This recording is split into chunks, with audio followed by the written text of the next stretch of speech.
बाटे कालासा कोरे नवरात्र बड़ी बाटे लालासा ए जी सुनी ना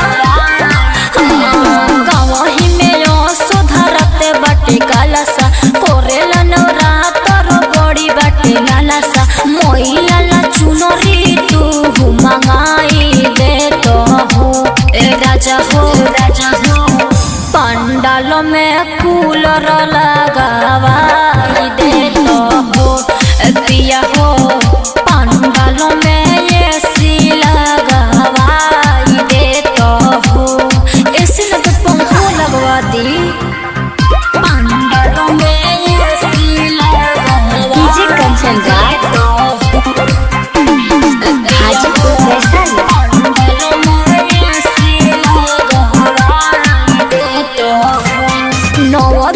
कैसे बिताई पिया होखे भीड़ भारी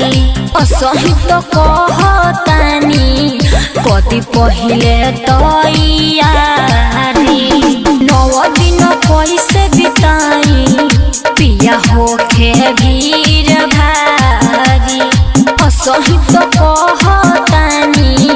कति पहिले तैयारी बाल से फूला वाले आके सजाई दे तो हो ए राजा हो पंडाल में कूलर लगावाई दे तो हो पिया हो पंडाल में एसी लगावाई दे तो हो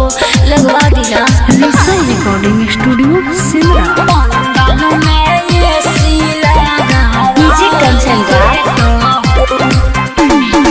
हाजीपुर वैशाली।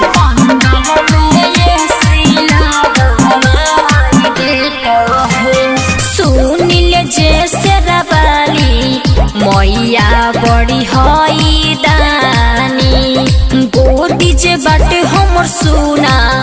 बात रौआ लेना मानी सुनिल जैसे रवाली मैया बड़ी हई दानी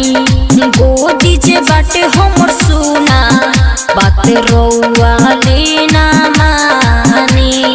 असकनी जो खुशी से भेजाइए दे तो हो ए राजा हो